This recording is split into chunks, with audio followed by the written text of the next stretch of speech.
Very good morning class. आज मैं आपको अपूर्ण प्रतियोगिता यानी इम्परफेक्ट कंपटीशन के बारे में बताना चाहूँगा। यह भी एक तरीके का बाज़ार की प्रणाली होती है। जैसे कि आपने देखा होगा कि परफेक्ट कंपटीशन के बारे में मैंने पढ़ाया था, यानी पूर्ण प्रतियोगिता, उसकी विशेषताओं से आप वाकिफ़ थे। लेकिन जो पूर्ण प्रतियोगिता का जो बाज़ारीकरण था वो एक तरीके से काल्पनिक है। बेसिकली हम जो मार्केट में देखते हैं वो अपूर्ण प्रतियोगिता ही होती है। इसे अपूर्ण प्रतियोगिता क्यों कहा गया है? क्योंकि नॉर्मल आप बाज़ार में एक चीज़ नोटिस करते हैं कि जो बायर्स हैं और जो सेलर्स हैं उनको मार्केट का पूरा अभाव नहीं होता है। उनको ये नॉलेज नहीं होती है कि किस कीमत पर कौन सा उत्पाद खरीदा जाए, और जो विक्रेता है वो भी ये चीज़ नहीं जान पाता है कि किस कीमत पर अपना माल बेचा जाए। So, imperfect competition is a mid condition between the perfect competition and monopolistic competition। जो अपूर्ण प्रतियोगिता है इसे आप एकाधिकृत यानी मोनोपोलिस्टिक कंपटीशन से भी जोड़ सकते हैं, क्योंकि यहाँ पर ना तो ये पूर्ण प्रतियोगिता है और ना ही एक तरीके से क्या है, मोनोपोली है। मोनोपोली में तो क्या होता है, एकाधिकार होता है। वहाँ पे तो एक जने की मोनोपोली होती है, वो अपनी स्वेच्छा से हर विभिन्न जगह पर अलग अलग कीमतों से अपने माल को बेच सकता है और उस हिसाब से अपनी कीमत निर्धारण भी कर सकता है। जो पूर्ण प्रतियोगिता है, एज यू नो कि अगर इसमें किसी भी वस्तु में अगर प्राइस इंक्रीज़ होता है तो अगर उपभोक्ता के पास कोई दूसरा सब्स्टिट्यूट है वो दूसरी वस्तु की तरफ भी स्विच कर सकता है। लेकिन somehow this imperfect competition is a mid situation between these two forms of market. If we talking about the imperfect competition, then we talking about the demand and price, कि किस तरीके से यहाँ पे जो डिमांड और प्राइस है उसका निर्धारण या मूल्यांकन किया जाता है। क्योंकि यहाँ पे परफेक्ट कंपटीशन की तरह जो डिमांड होती है वो इलास्टिक नहीं होती है, पूर्णतः लोचदार नहीं होती है। लोचदार का मतलब क्या होता है कि हल्के से प्राइस में कोई भी बदलाव आता है तो उससे जो मांग है उसमें आपको ज़्यादा बदलाव देखने को मिलता है। यहाँ पे बदलाव होता है बट लेस इलास्टिक होता है, because here the buyers and sellers are less. उनको मार्केट का कम नॉलेज होता है।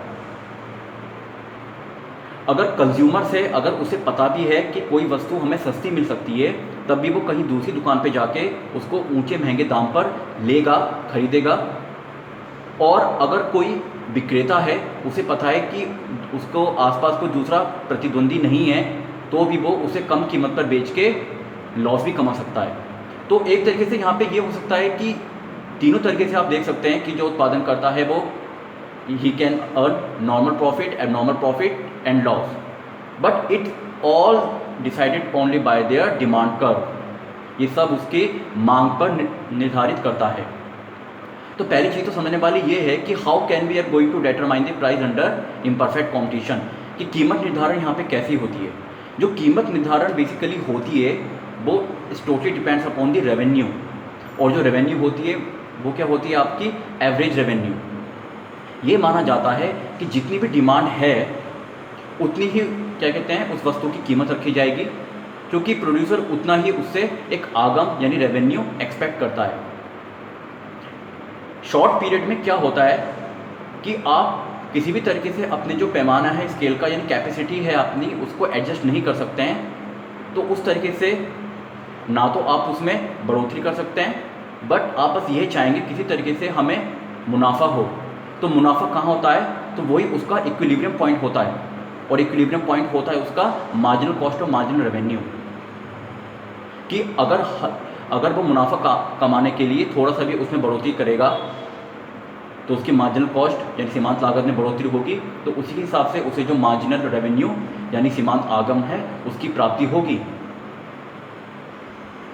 इसी दशा में जो इम्परफेक्ट कंपटीशन है उसमें average revenue and marginal revenue always falls down. इस बात को समझने के लिए हमने यहाँ पे एक चीज़ बताई है, आपको बोर्ड पे अगर आप देख सकते हैं कि here we find 4 types of cost. एक तो है average fixed cost, average variable cost, average cost and marginal cost. इन तीनों का अलग अलग यूज़ करके हमने इस डायग्राम के अकॉर्डिंग आपको बताया गया है। अगर मैं इस डायग्राम के अकॉर्डिंग आपको बताना चाहूँगा तो आपको यहाँ पे चित्र में चीज़ देख सकते हैं कि एक्स एक्सिस ये है और वाई एक्सिस ये है। एक्स एक्सिस पे वस्तु की मात्रा यानी क्वांटिटी दी गई है किसी भी प्रोडक्ट की, और जो वाई हो गया वो उसका प्राइस एंड कॉस्ट शो कर रहा है। यहाँ पे जब आप देखेंगे, थोड़ा उसको मैं आपको करीब से दिखाता हूँ। यू नोटिस वन थिंग कि ये जो बिंदु है जहाँ सीमांत लागत और सीमांत आगम बराबर हैं, ये इक्विलिब्रियम पॉइंट है। यानी एक तरीके से यहाँ पे क्या होगा, सामान्य लाभ अर्जित होगा। तो कम से कम उपभोग जो उत्पादन करता है वो बिंदु पाना चाहता है जहाँ पे उसको लॉस तो ना हो, सामान्य लाभ मिले, ठीक है। और equilibrium point, no profit no loss, इतना तो उसे अधिक उत्पादन करना ही पड़ेगा। लेकिन क्योंकि बात ये आती है कि यहाँ पे उत्पादन में और बढ़ोतरी देखने को नहीं मिल रही है, वो इसलिए नहीं मिल रही है क्योंकि विक्रेता खुद ही पता है कि मार्केट की सिचुएशन क्या है। उसे तो ये सोचना है किसी तरीके से उसे अपना प्रॉफिट इंक्रीज़ करना है, तो प्रॉफिट इंक्रीज़ करने के लिए वो क्या कीमत निर्धारित करे, ये उसके पास मेन मैटर आता है। और वो किस बात से डिसाइड करेगा कि आप देख सकते हैं जिस तरीके से कि यहाँ पे इक्विलिब्रियम पॉइंट यहाँ पे शो कर रहा है। बेसिकली क्या है कि ये जो मार्जिनल कॉस्ट और मार्जिनल रेवेन्यू कर्व को यहाँ पे इस बिंदु पे काट रहा है, जहाँ पे मार्जिनल कॉस्ट और मार्जिनल रेवेन्यू कर्व बिंदु पे काटता है, वो एक तरीके से आपको क्या होता है, इक्विलिब्रियम पॉइंट होता है, यानी नो प्रॉफिट नो लॉस। अब अगर मैं देखता हूँ कि जैसे ही इसमें मैंने प्राइस में कीमत में बढ़ोतरी करी, तो इसका मतलब ये हो गया कि आपका जो मार्जिनल रेवेन्यू है that is much higher than the marginal cost. ये तो मार्जिनल कॉस्ट तो ये जा रही है, लेकिन P3 बिंदु पे आप देखेंगे तो यहाँ पे आपको ये जो दिखाई दे रहा है मार्जिनल रेवेन्यू, ये ऐसे बढ़ता हुआ दिखाई दे रहा है, ये मार्जिनल कॉस्ट से यहाँ पे ज़्यादा है। तो इसका मतलब इस पॉइंट से ऊपर यहाँ पे प्रॉफिट अर्न होना शुरू हो जाएगा। और यहाँ पे जो एवरेज कॉस्ट है, औसत लागत है, वो भी यहाँ पे क्या करेगी, आपको टच करेगी। तो बेसिकली क्या होता है कि जो प्राइस है वही आपका एवरेज रेवेन्यू भी है, यानी जो कीमत आप दे रहे हैं वही आपकी औसत आगम भी है और वहाँ पे औसत लागत भी है। मार्जिनल कॉस्ट और मार्जिनल रेवेन्यू तब आती है ना जब आप और प्रॉफिट कमाने के लिए उसमें अधिकतम अपने उत्पादन को और बढ़ोतरी करेंगे, जिससे कि आपको अधिक मुनाफा अर्जित हो सके।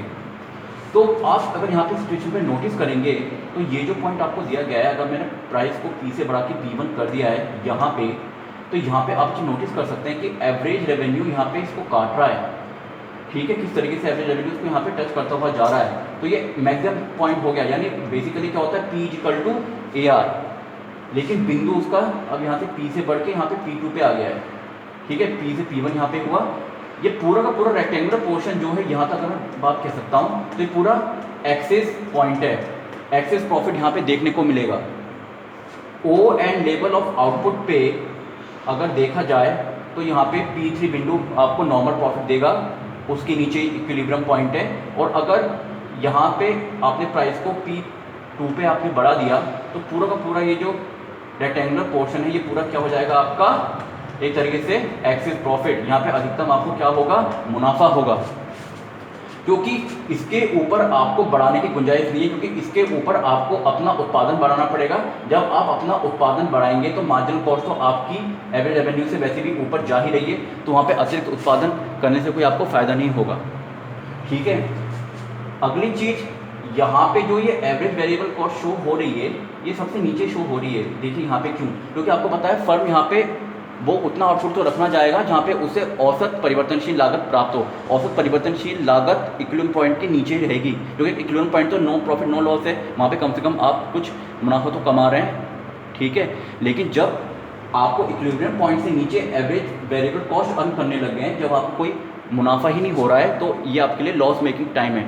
और इसके नीचे अगर फर्म अपनी औसत लागत भी निकाल नहीं पाता है तो उसको अपना जो बिजनेस है यानी प्लांट है उसे शट डाउन करना पड़ेगा, बंद करना पड़ेगा। वो आपको यहाँ से दिखाया जा रहा है। तो आप किस तरीके से देख सकते हैं कि मार्जिनल कॉस्ट और मार्जिनल रेवेन्यू किस तरीके से यहाँ पे काट रहे हैं। इक्विलिब्रियम पॉइंट हो गया, एवरेज वेरिएबल कॉस्ट बिल्कुल इक्विलिब्रियम पॉइंट के नीचे है जो इसका और लॉस मेकिंग पॉइंट हो गया।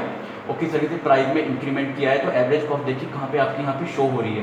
अब इस एवरेज कॉस्ट को भी आपने कवर कर लिया है, तभी तो आपने P2 पॉइंट पे आप पहुँच गए। यहाँ पे आपको अधिकतम मुनाफा हो रहा है, यहाँ पे आपको औसत आगम की प्राप्ति हो रही है, ठीक है। तो इसका मतलब कि इस सिचुएशन में आपको हानि भी हो सकती है, अधिकतम मुनाफा भी और सामान्य लाभ भी आप अर्जित कर सकते हैं। Thank you.